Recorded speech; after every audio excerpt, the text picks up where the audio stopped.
서로 환영하고 교제하겠습니다. 마가복음 4장 35절부터 41절까지 말씀 같이 우리 합독합니다.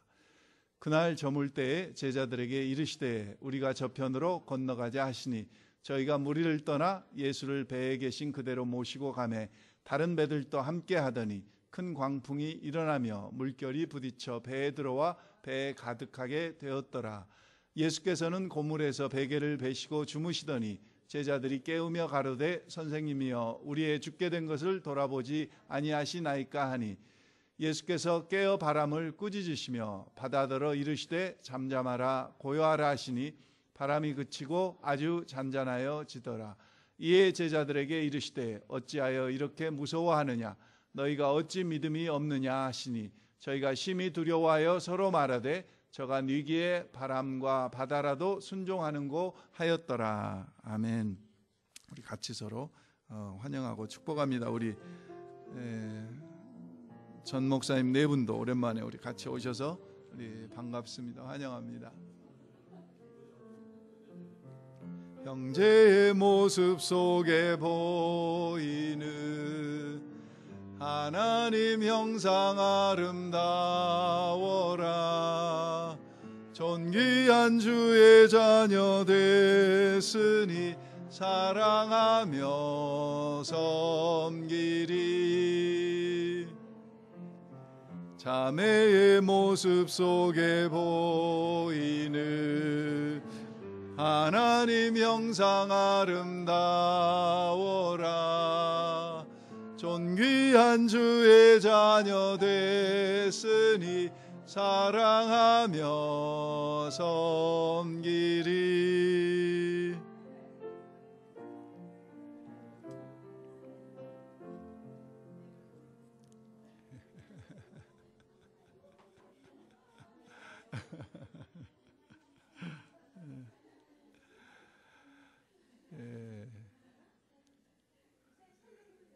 제가 썰렁한 개그 한번 할까요? 저하고 오바마 대통령하고 공통점이 뭔 줄 아셔요? 잘 모르셔요? 딸이 둘 있어요. 딸 둘. 그리고 키가 커요. 키가 크고 또 유색인종이에요. 흑인이고 동양인이고 또 훌륭한 와이프를 두었어요. 그 점이 제일 중요해요. 여러분들도 공통점이 있으세요. 한 분 한 분이 다 열심히 있으시고 매력적이세요. 매력적이시고 열심히 있으시고 하나님을 사랑하시고 그런 귀한 공통점들이 있으세요. 인생은 풍랑이는 바다를 항해하는 것과 같습니다. 그래서 불교에서는 고해라고 그럽니다. 고생스러운 바다, 고해. 우리 인생살이 중에서 갑자기 예상치 못한 풍랑을 만나보지 않은 분은 한 분도 안 계실 거예요. 저도 76년에 미국에 와가지고 3년 만에 자리를 잡고 타운하우스를 사고 잘 이렇게 저녁에 학교에 가고 낮에 직장 생활하고 살만한데 갑자기 하나님께서 와이프를 불러가셨어요. 첫 아이를 임신했는데 임신 초기에 그 심장 판막증 그 증세 때문에 의사가 그 아이를 낙태해야 된다는 거죠. 그래서 주일날 교회 가려고 하다가 쓰러졌는데 월요일날 낙태 수술을 하고 그리고 화요일날 회복하다가 수요일날 새벽에 4시쯤 하나님께서 불러가셨어요. 제가 20대 초반인데 죽음이라는 것을 상상할 수가 없었습니다. 천청병력과 같은 일이었어요. 저에게는 엄청난 충격이었습니다. 휴스턴에서는 아마 처음 우리 교민 중에서 그런 사람이 죽는 일이 생겼어요. 이건희 회장이 가서 이 폐암으로 입원해서 폐암 치료를 잘 받았던 그 MD 앤더슨 하스피탈에 한국 사람으로 최초로 RN으로 레지스터드 널스로 일하면서 잘 지냈던 자매를 하나님께서 갑자기 불러가셨어요. 이유를 설명할 길이 없습니다. 왜 불러가셨는지.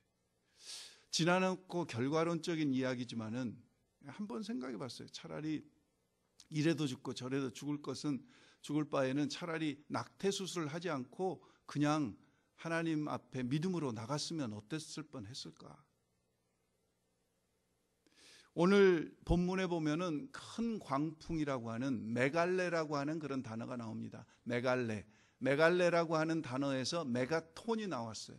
오늘 본문에는 메갈레라고 하는 단어가 3번 쓰여 있습니다. 37절, 39절, 41절에 전부 메갈레라고 하는 단어가 쓰여 있어요. 갈릴리 호수는 여러분이 잘 아시듯이 폭이 한 12km, 길이가 한 21km, 둘레가 한 53km, 레이크 타워보다도 한 3분의 2 정도 되는 그런 호수가 갈릴리 호수인데, 무엇보다도 그 갈릴리 호수의 해수면이 이 지중해보다도 한 200m가 낮으니까 헐몬산에서 골란고원에서 높은 곳에서 불어오는 이 바람과 따뜻한 바람들이 부딪혀 가지고 갑자기 돌풍들이 이 갈릴리 호수에서는 많이 일어나는 거예요. 지금도 일기예보를 할 수가 없습니다. 갈릴리 호수에서는.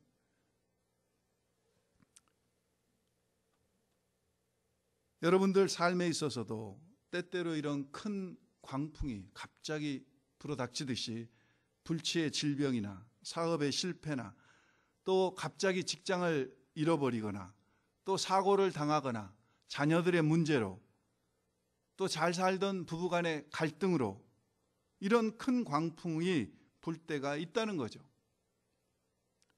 벌써 제가 10년쯤 됐는데 아프가니스탄에서 일할 때 이란과 접경지대의 그 국경 도시입니다. 사막에 자란지라고 하는 그 도시에서 한 사람들이 한 2,000명 사니까 대부분 서로 잘 알죠. 동네 청년들을 모아놓고 영어를 매주 가르치기 시작했어요. 근데 영어만 가르치면은 재미가 없잖아요. 매주가 아니라 매일. 근데 그러니까 영어를 가르친다는 핑계로 이제 복음을 전할 수가 없으니까 민족 의식을 깨우치려고 그들을 질책하기도 하고 좀 도전도 주고, 아프가니스탄은 한국과 똑같이 1945년도에 48년도에 나라가 독립됐는데 한국과 비교도 해가면서 애들에게 이렇게 청년들에게 어떤 의식교육 비슷하게 이렇게 했는데 어느 날 동네에 소문이 쫙 퍼졌습니다. 제 이름이 영어로 폴이잖아요. 폴 존이 우리 아프간 사람들을 이렇게 공격했다. 우리 자존심을 상하게 했다. 그래가지고 나쁜 소문이 시장에 다 퍼진 거예요. 조그만 마을이니까 금방 다. 그리고 이 사람들이 다 이 모터사이클을 타고 다니면서 총들이 다 있어요.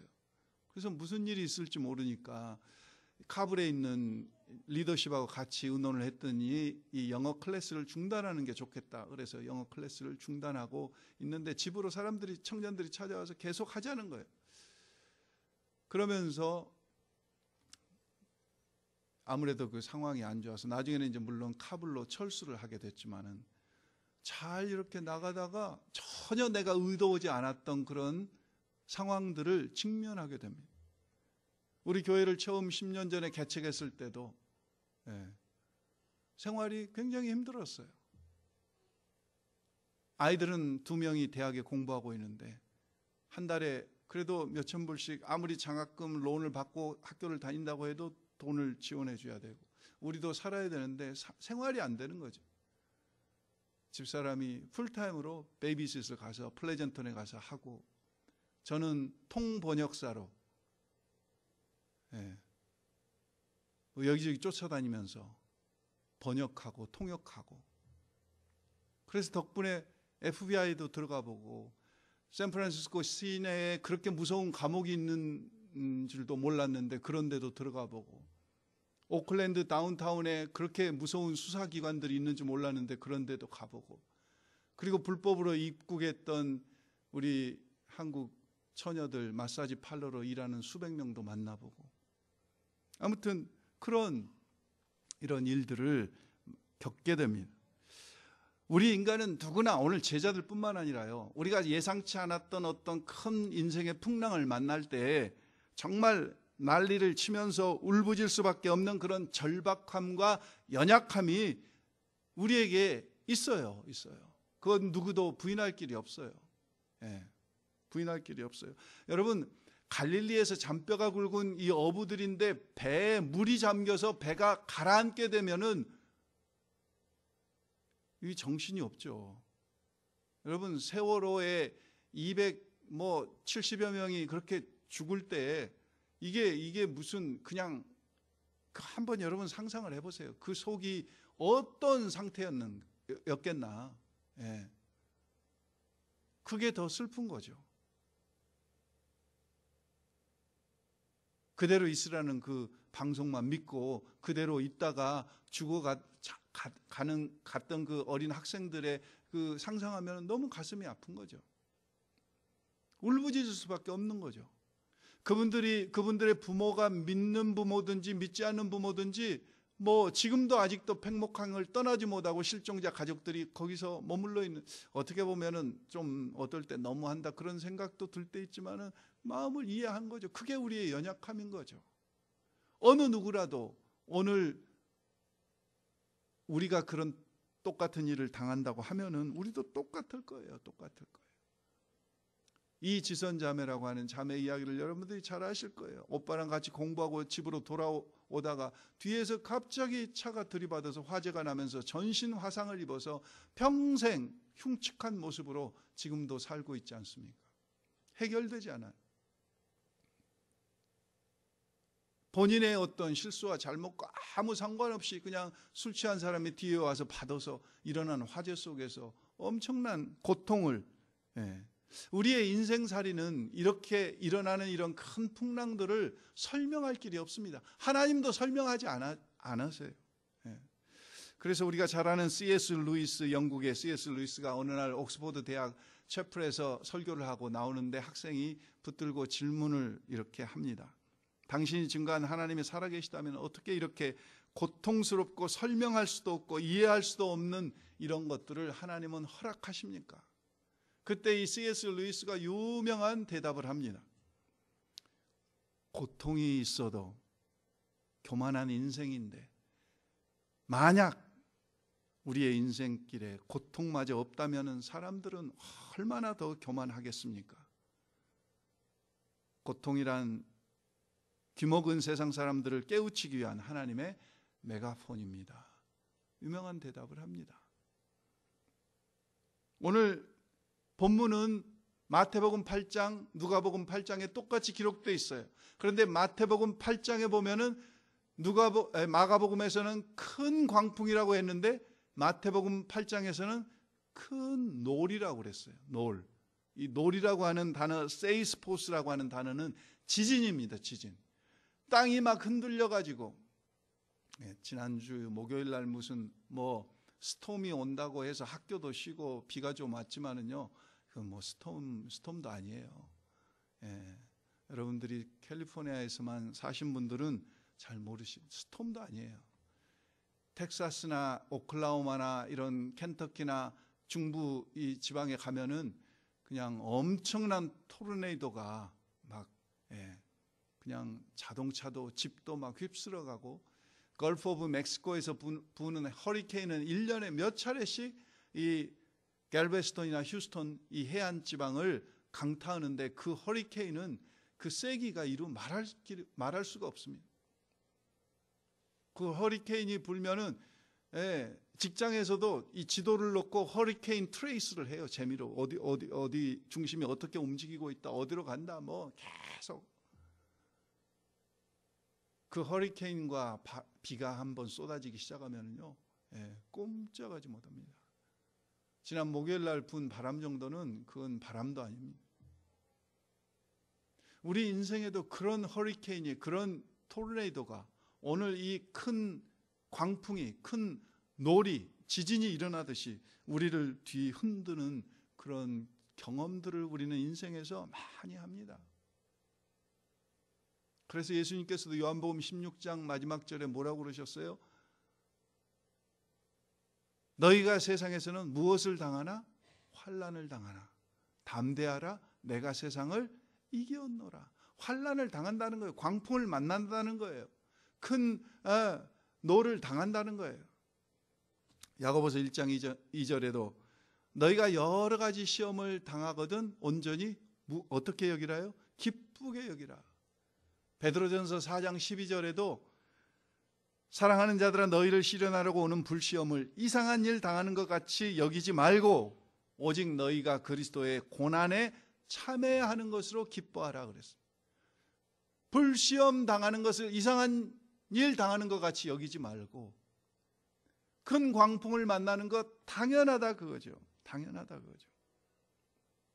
지금까지도 그런 광풍을 당했지만은 앞으로도 얼마든지 당할 수 있다는 거죠. 예. 갑자기 자녀들에게 어떤 사고가 나요? 예쁜 자녀를 낳았는데 아티즘이 있어요? 상상할 수 없는 충격이죠. 사랑하는 손자가 갑자기 사고로 죽어요? 이건 엄청난 광풍이죠. 엄청난 광풍이죠. 오늘 주님께서는 제자들과 같이 이 한밤중에 갈릴리 호수에서 당하신 이 광풍 속에서 이 사건을 통해서 우리에게 말씀하시는 것이 있어요. 저는 그래서 우리는 부르짖을 수밖에 없다. 하나님 앞에 당황할 수밖에 없다. 연약해질 수밖에 없다. 흔들릴 수밖에 없다. 그게 우리의 한계다. 그런데 오늘 이 본문을 묵상하면서 깨달을 것이 몇 가지 있어요. 그리고 우리가 이런 큰 광풍을 만날 때 점검해야 될 게 몇 가지가 있더라고요. 그래서 깨달아야 될 건 먼저 세 가지를 한번 본문에서 찾아보려고 그래요. 마가복음, 우리가 읽은 이 마가복음 본문에서는 예수님께서 먼저 풍랑을 꾸짖으세요. 그리고 나중에 제자들을 야단치세요. 근데 마태복음에서는 예수님께서 먼저 제자들을 야단치시고 그 다음에 풍랑을 꾸짖으세요. 그러면서 오늘 본문 40절에 뭐라고 말씀하십니까? 이에 제자들에게 이르시되 어찌하여 이렇게 무서워하느냐? 너희가 어찌 믿음이 없느냐? 무서워하느냐? 두려워하느냐? 믿음이 없느냐? 결국은 큰 풍랑을 만나는 것은 환경의 문제가 아니라 무슨 문제라는 겁니까? 믿음의 문제라는 거예요. 믿음의 문제. 환경과 고난의 문제가 아니라 우리 인생에서 어떤 문제를 만나든지 그 문제는 이 믿음의 문제라는 거죠. 그래서 첫 번째 우리가 깨달을 것이 있습니다. 지금 씨 뿌리는 자의 비유를 말씀하시고 마가복음에서만 말씀하시는데 노을이 질 때 그날 저물 때 제자들에게 이르시되 우리가 저편으로 건너가자. 그래서 광풍을 만나시고 풍랑을 잠잠케 하시고 그 다음에 건너가신 곳이 어느 곳입니까? 마태, 마가, 누가복음 다 똑같이 이 광풍을 만난 사건 다음에 오늘 마가복음 5장에 보면은 예수께서 바다 건너편 어떤 곳으로 건너가세요? 거라사인 땅으로 가. 왜 건너가십니까? 왜 그 거라사인 땅으로 갔습니까?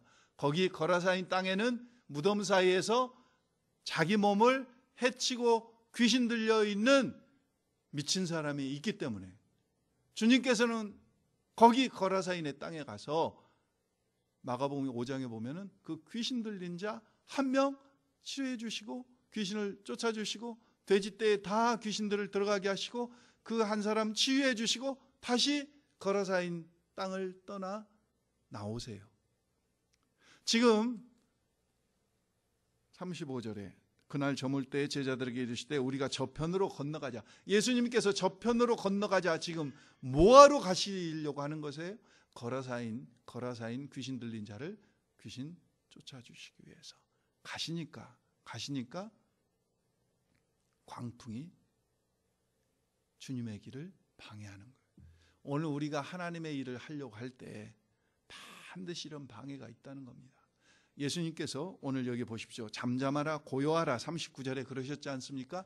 잠잠하라 고요하라 명령하시고 꾸짖으셨어요. 이 잠잠하라 고요하라 명령하신 이 명령은 예수님께서 귀신들에게 하신 명령입니다. 똑같은 단어를 쓰셨어요. 잠잠하라, 고요하라. 큰 광풍으로 주님의 앞길을 막고 있지만은 그 뒤에서는 무엇이 역사하고 있다는 거예요? 악한 영이. 왜냐하면 귀신 들린 자를 지금 놓이게 하기 위해서, 거라사인을 지금 자유케 하기 위해서 우리 주님이 가시니까 그 길을 방해하기 위해서 큰 주의 일을 주님 앞에 헌신하려고 하면 할수록 제일 가까운 사람들이 우리를 시험하고 우리의 발목을 잡아요. 제일 가까운 부부 중에 한 사람이 당신 혼자 믿음이 좋은 채 그렇게 할 필요가 있냐? 좀 천천히 해라. 뭘 당신 혼자 그렇게 그렇게 헌금을 많이 하느냐? 옆에서 괜히 주님의 일을 하려고 하면은 반드시 내가 헌신하고 결단하고 무언가 하려고 하면은 조롱하고 대적하는 방해꾼이 첫 번째 깨달을 것은 반드시 있다는 겁니다. 큰 광풍이 있다는 거예요. 여러분 37절 보시면은 큰 광풍이 일어나 물결이 부딪혀. 물결이 부딪혔다고 하는 그 부딪혀라고 하는 단어는 미완료 시제를 썼습니다. 미완료 시제라고 하는 것은 무슨 이야기냐면은 계속해서 한 번, 두 번 부딪힌 게 아니라 계속해서 그치지 않고 하나님의 일을 하고 하나님께 헌신된 삶을 살려고 하는 오늘 우리에게 사탄은 우리를 한 번, 두 번 시험하고 큰 광풍으로 그냥 내버려 둔 게 아니라 계속해서 우리 주님께서도 광야에서 금식하시고 40일 동안 후에 귀신에게 시험을 받으시되 누가복음에 보면 마귀가 주님을 3번 시험하고 나서 떠나되 잠시 떠나니라 그랬어요. 주님의 공생애 내내 계속해서 주님을 바리새인과 서기관을 시켜서 사람들을 시켜서 주님을 계속 공격하고 마지막 십자가에 달리신 순간까지 강도 중 한 명이 네가 네 자신을 구원하고 내려와, 우리가 너를 믿겠다, 네가 메시아라고 한다면 그렇게 계속 공격하지 않습니까? 계속해서 하나님의 일을 하는 자들에게는 계속적인 이런 집요한 사탄의 영적인 방해가 있는 것이 당연하다는 겁니다. 빌립보에 갔던 사도 바울 일행이 귀신 들려서 점치는 여종을 불쌍히 여기면서 그 귀신 들린 여종의 귀신을 쫓아줬습니다. 그랬더니 결과가 어떠했죠? 되게 얻어맞고 온몸에 착고를 채워서 깊은 감옥에 갇히었어요. 3차 전도여행을 마치고 사도 바울 일행이 6월절 전에 급히 예루살렘에 도착해서 그 선교 보고를 하고 예루살렘에서도 계속 복음을 전하고자 예루살렘을 향해서 갈 때 스탑한 장소마다 특별히 가이사라 빌립보에 빌립 집사의 7 딸들이 예언하면서 막 가지 말라고 그럽니다. 가지 말라고. 이 띠의 임자가 고통당하고 우리 환상으로 하나님께서 보여주셨다. 가지 말라. 그때 사도 바울이 사도행전 20장 23절에 보면 뭐라고 고백합니까? 오직 성령이 각 성에서 내게 증거하여 결박과 환난이 나를 기다린다 하시나 나의 달려갈 길과 오직 주 예수께 받은 사명 곧 하나님의 은혜의 복음을 증거하는 일을 마치려 하면 내 생명을 조금도 귀한 것으로 여기지 아니하노라. 선포. 환난과 결박이 나를 기다린다고 하시나 큰 광풍이 거라사인 귀신 들린 자를 향해서 가는 주님의 앞길을 큰 광풍으로 가로막듯이 오늘 우리가 하나님의 일을 하려고 할 때 주님 앞에 헌신해서 더 가까이 나가려고 할 때 사탄이 그래 할렐루야 잘한다 박수치고 있지 않는다고 하는 겁니다. 계속해서 우리를 거꾸러뜨리고 방해하고 우리의 감정을 자극하고 로마 황제에게 상소하여 로마 황제에게까지 복음을 증거하고자 했던 사도 바울을 사탄이 가만히 두겠어요? 사도행전 25장에 보면 유라굴로라고 하는 굉장한 광풍을 지중해에서 일으켜가지고 사도 바울뿐만 아니라 사도 바울이 탔던 그 배를 그냥 다 침몰시키고 276명의 생명을 흔들어 놓았지만 하나님께서는 한 명도 그 생명이 상함이 없도록 보호해 주셨지 않습니까? 출애굽기에 보면 우리가 잘 아는 대로 10가지 재앙을 경험하면서 능력의 하나님 야훼를 눈으로 생생하게 체험했던 이스라엘 백성들, 광야로 나와서 맨 먼저 홍해라고 하는 큰 광풍을 만났을 때 그들은 어떠했습니까? 그들은 어떠했어요? 그들은 하나님과 모세와 지도자를 원망하고 불평합니다. 애굽으로 다시 돌아가려고 합니다. 그들의 믿음이 연약한 때니까, 그때는 믿음이 연약할 때니까 이해한다고 하지만은 하나님의 인도하심 앞에, 하나님의 일을 이뤄가는 앞에 그런 홍해들이 가로막히고 우리를 방해하는 방해거리가 생길 때 그게 자연스러운 일이라는 겁니다. 당연한 일이라는 겁니다.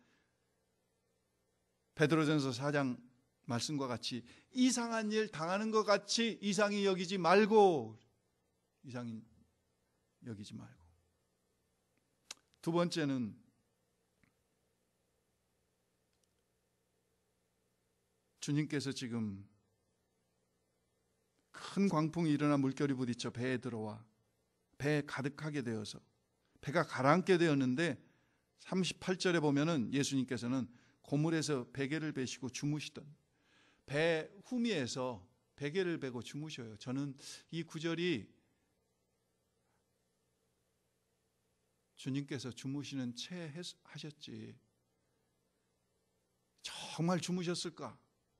아니, 배가 그냥 여기 흔들리는 정도가 아니라 이게 막 바람과 비가 한꺼번에 쏟아지면서 배 안에 물이 차서 난리 법석을, 그 배가 또 얼마나 큰 배겠어요? 조그만 고기 잡는 조그만 돛담배 같은 그런 배에 제자들이 이리 뛰고 저리 뛰고 소리 지르고 하는데 주님이 왜 모르셨겠어요? 저는 생각할 때 모르는 채 하시지 않았을까?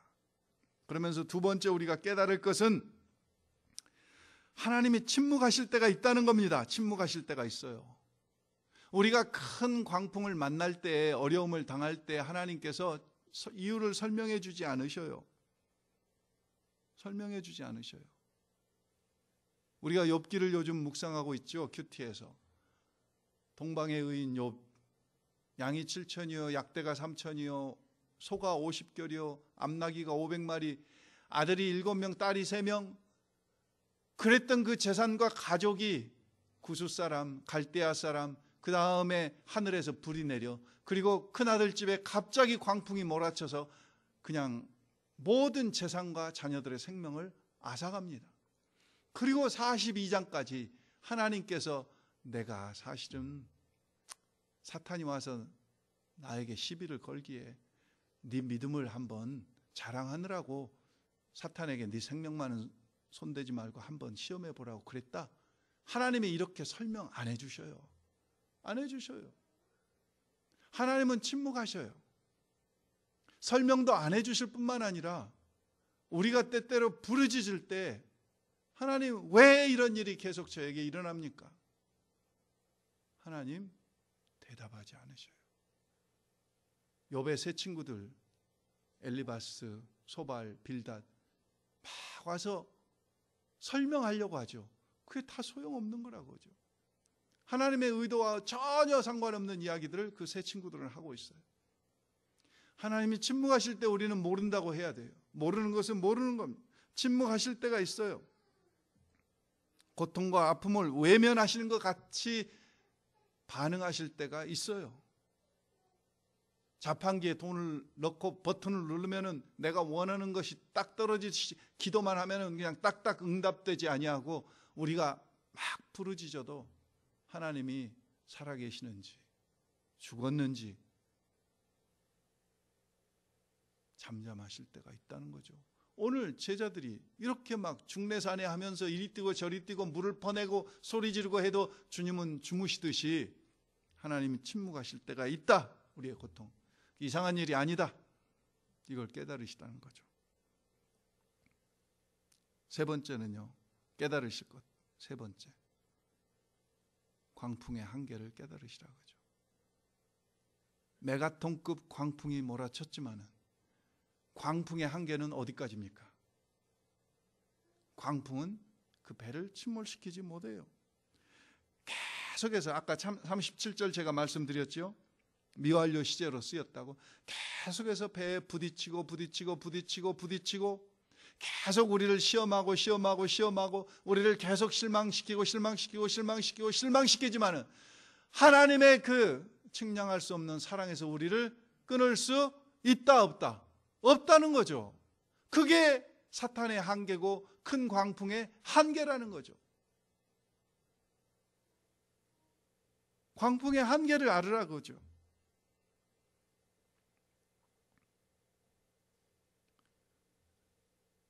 달라스 신학교에서 달라스 디알로지컬 세미나리에서 흑인으로서 최초로 PhD를 학위를 땄던 토니 에반스라고 하는 목사님, 참 귀한 분이십니다. 지금은 연세가 70 되셨는데 이 토니 에반스 목사님이 쓰신 책 중에서 승리하는 크리스찬으로 사는 방법이라고 하는 그 책에 이런 이야기를 하셔요. 비유로 동물원에 주에 아버지와 아들이 같이, 어린 아들을 데리고 아버지가 동물원을 갔습니다. 그래서 이 동물 저 동물 구경하고 있는데 아들이 막 사자우리에 와서 너무 무서워하는 거예요. 아빠 손을 잡고 막 어쩔 줄을 몰라.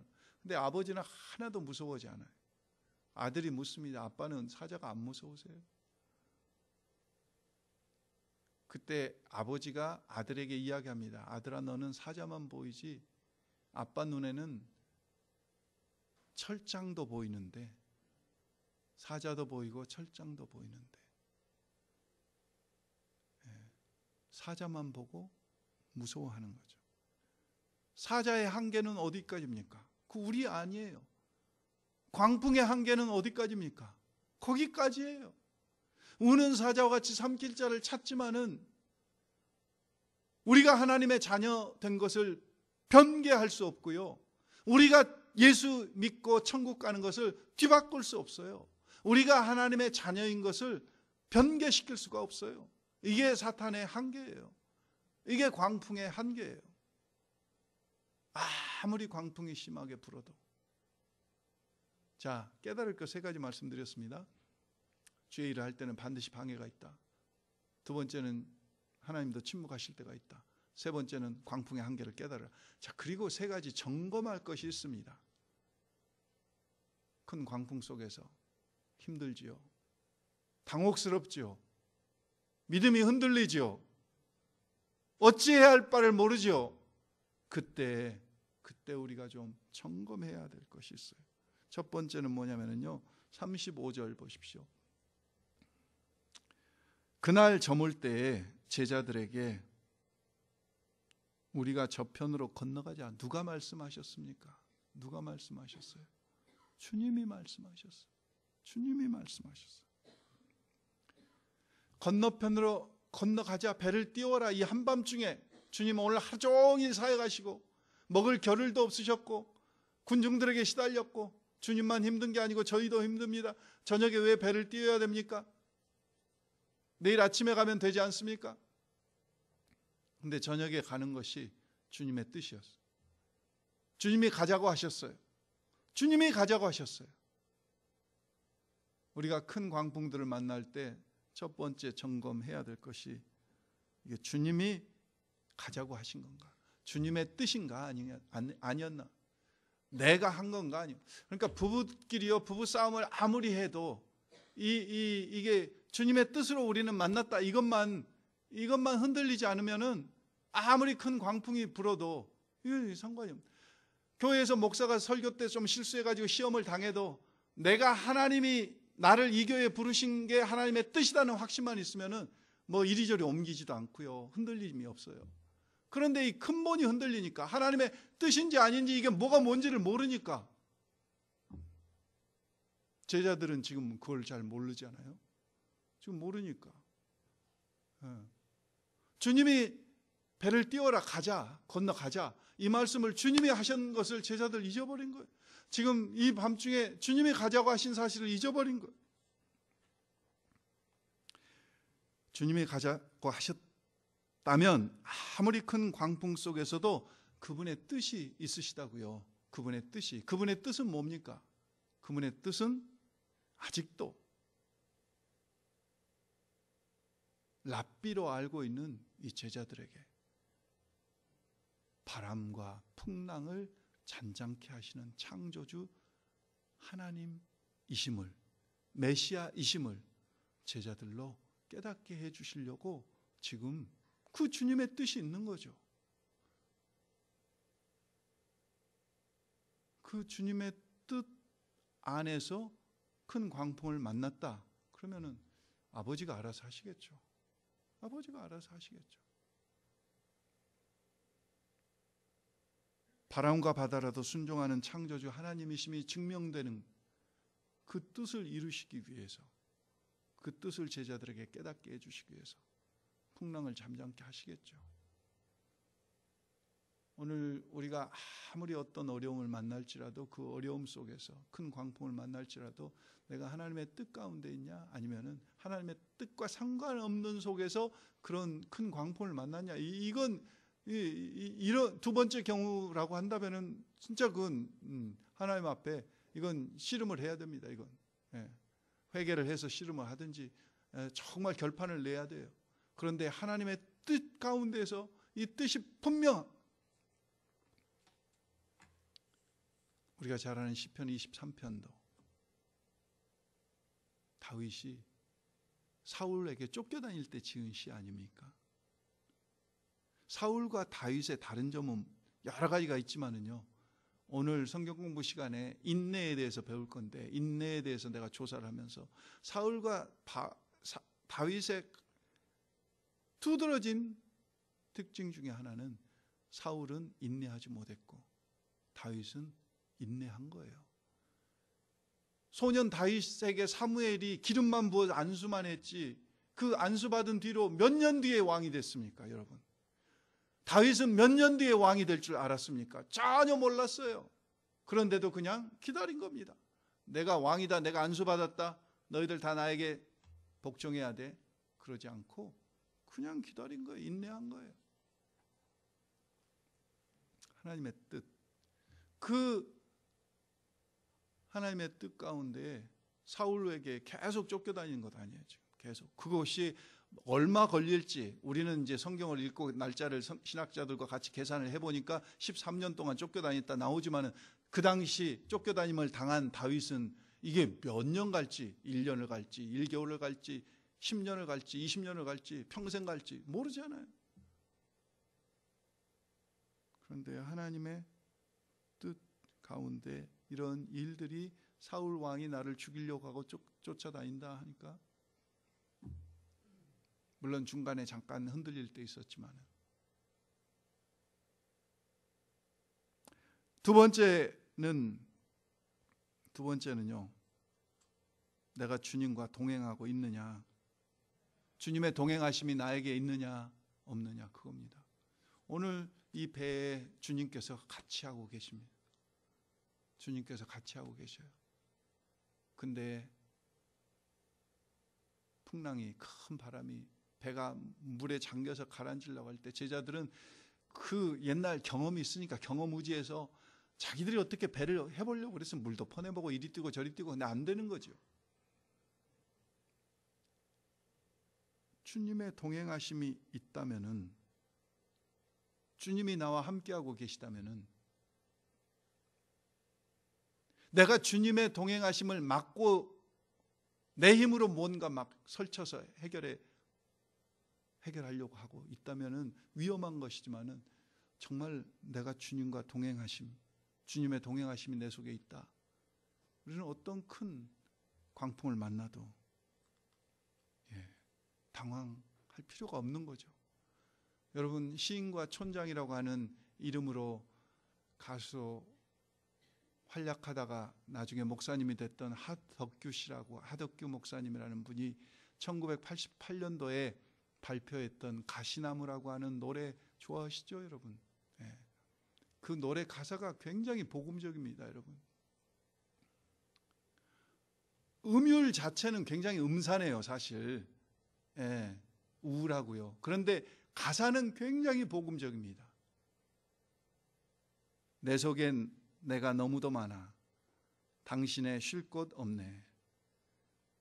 내 속엔 헛된 바램들로 당신의 편한 곳 없네. 내 속엔 내가 어쩔 수 없는 어둠, 당신의 쉴 자리 뺐고, 내 속엔 내가 이길 수 없는 슬픈 무성한 가시나무 숲 같네.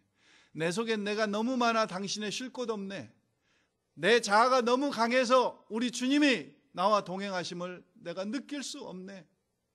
주님의 주인 되심을 내어드리지 않고 내가 설치고 있네. 그런 내용 아닙니까? 그런 내용 아니에요? 주님의 자리가 없다는 거죠. 주님의 동행하심을 못 느낀다는 거죠. 언젠가 여러분 한번 보셨던 동영상인 것 같은데 제가 조금 오리지널을 다시 구해가지고 오늘 말씀하고 좀 관계가 되어서, 쿠거에게 쫓겨 다니는 어린 곰새끼 컵 이야기, 여러분 이미 다 동영상으로 보셨을 거예요. 근데 한번 다시 보시면서 제가 마지막 남은 설교를 좀 하겠습니다. 한 6분 정도 되거든요. 잠깐 같이 보시겠습니다.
카톡에 돌아다니는 동영상 중에서는 저 굴에 들어가서 아기 베어가 엄마 베어랑 같이 이렇게 편안해하고 재롱 떠는 것은 없어요. 근데 엄마하고 떠나니까 쿠거를 만나잖아요. 근데 쿠거를 만나도 엄마만 있으면은 쿠거가 도망가 버리잖아요. 그리고 그 눈보라치는 매서운 추위 속에서도 엄마가 굴을 다 마련해 놓고 그 굴에서 엄마랑 편안하게 지내는 그 베이비 베어의 모습 속에서 하나님의 동행하심, 하나님의 임재를 떠나면은 우리도 그런데 하나님이 함께 하시면은 아무리 쿠거가 아니라 쿠거보다 더 무서운 맹수가 우리를 공격해 온다고 할지라도 도망간다 그거죠. 도망간다. 이사야서 49장 15절 말씀에 보면은 여인이 어찌 그 젖먹는 자식을 잊겠으며 자기 태에서 난 아들을 긍휼히 여기지 않겠느냐. 그들은 혹시 잊을지라도 나는 너를 잊지 아니할 것이라. 내가 너를 내 손바닥에 새겼고 너의 성벽이 항상 내 앞에 있나니. 하나님의 뜻이냐? 하나님의 동행하심이 있느냐? 세 번째 마지막 점검해 보셔야 될 것은 내가 예수님을 어떤 분으로 믿고 있느냐 하는 것을 점검해 봐야 됩니다. 성탄절이 다가오고 있는데 무슬림들이나 주이시 유대교를 믿는 사람들은 예수님을 선지자의 하나로 한 분으로, 그리고 세상 사람들은 예수님을 5대 성인으로 그렇게 여기고 있습니다. 오늘 제자들도 랍비여 선생님이여 그래요. 선생님이여. 선생님을 깨우면서 가로되 38절에 선생님이여 우리의 죽게 된 것을 돌아보지 아니하시나이까. 41절에도 이 놀라운 기적을 체험하고 나서도 서로 말하되 저가 뉘기에 바람과 바다라도 순종하는고 하였더라. 저가 뉘기에 아직도 예수님의 메시아 되심을 알지 못하고 있는 거죠. 오늘 우리가 어떤 큰 풍랑을 당하더라도 예수님이 나의 구세주고 나의 주인이고 나의 보혜사고 나와 함께 하시는 분이라고 하는 그 확인만 있으면, 그 믿음만 있으면, 오늘 제자들은 이 기적을 보고도 저가 뉘기에 오늘 정말 내가 예수님을 나의 생명과 같이 여기고 있는가? 이 세상 모든 것들이 다 없어진다고 할지라도 그분이 정말 나의 생명이고 그분이 나의 전부인가? 이 믿음을 세 번째로 꼭 점검해 봐야 된다 이거죠. 랍비가 아니라 예수님은 나의 신랑, 나의 전부, 나의 모든 것. 써보시라고 그러잖아요. 내가 가끔 써보시라고. 주님에 대한 사랑의 고백으로 써보시라고. 나는 주님께 어떤 고백을 드릴 수 있는가 좀 써보시라고. 그 우리가 믿고 있는 그 예수님이 정말 메시아시오 하나님의 아들이심이 점검되고 확인된다면은 우리는 아무리 큰 풍랑을, 아까 베어 새끼 베어 보셨죠? 어미 베어가 있는 한 두려움이 없어요. 너무 편안해요. 너무 자유로워요. 아무리 동굴 밖에 눈보라가 치고 매서운 추위가 다가와도 오늘 사도 바울은 로마서 8장에서 어떤 환난이나 핍박이나 기근이나 적신이나 위험이나 칼이나 어떤 것이라도 우리를 향하신 그리스도의 사랑에서 끊을 수 없다. 하나님의 사랑에서 끊을 수 없다. 선포하고 고백했지 않습니까? 말씀을 마칩니다. 우리 지금까지도 이해할 수 없는 많은 광풍들을 만났지만 앞으로도 큰 광풍들을 만날 겁니다. 그게 인생이니까. 그게 우리 주님이 우리에게 말씀해 주신 거니까. 너희가 세상에서는 환난을 당하나 담대하라. 환난을 당할 거니까. 불시험을 당할 거니까. 불시험을 당하는 것이 이상한 일이 아니니까. 그때마다 괴롭죠. 힘들지요. 아프지요. 당혹스럽죠. 어렵지요. 그러나 오늘 제가 말씀드린 세 가지 것들을 깨달으시기 바랍니다. 하나님의 일을 할 때는 반드시 이런 큰 광풍들을 만난다.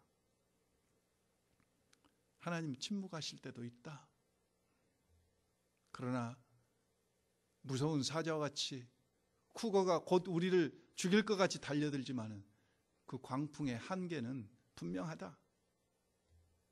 그리고 내가 정말 예수님을 나의 구세주로, 주님으로, 하나님의 아들로, 나의 생명으로, 나의 전부로 믿고 있는지, 그리고 그분의 뜻 가운데 거하고 있는지, 그분의 동행하심 가운데 거하고 있는지, 이 세 가지 것들을 점검하시면서 이제 더 이상 어떤 큰 광풍이 몰려와도 흔들리지 않고 우리 주님의 하나님 아들 되심을 선포하고 증거하는 저와 여러분들이 될 수 있기를 주의 이름으로 축원합니다.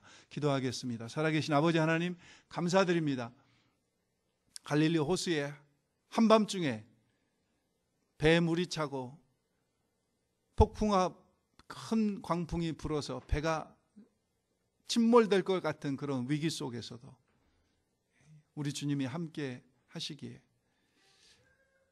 우리 주님이 꾸짖어 그 모든 풍랑과 파도를 잔잔케 하셨기에 저들이 정말 또 하나님의 놀라운 능력을 체험했듯이 오늘 우리 살아온 인생 동안 크고 작은 광풍 속에서 우리 하나님의 능력들을 체험하게 하신 하나님을 찬양합니다. 앞으로도 어떤 큰 광풍이 몰아쳐 온다고 할지라도 흔들리지 않게 하시고, 더욱더 그런 고난과 어려움을 통하여 우리의 영적 근육들을 키워나가는, 성숙해가는 그런 우리 한 사람 한 사람으로 하나님 축복해 주시옵소서. 감사드립니다. 이 복된 절기에 우리 주님을 이 땅에 보내주신 아버지 하나님의 그 놀라운 사랑에 다시 감격하며 그 따뜻함과 감사함을 이웃과 함께 나누는 저희들 되게 하시옵소서. 감사드립니다. 예수님의 이름으로 기도했습니다. 아멘.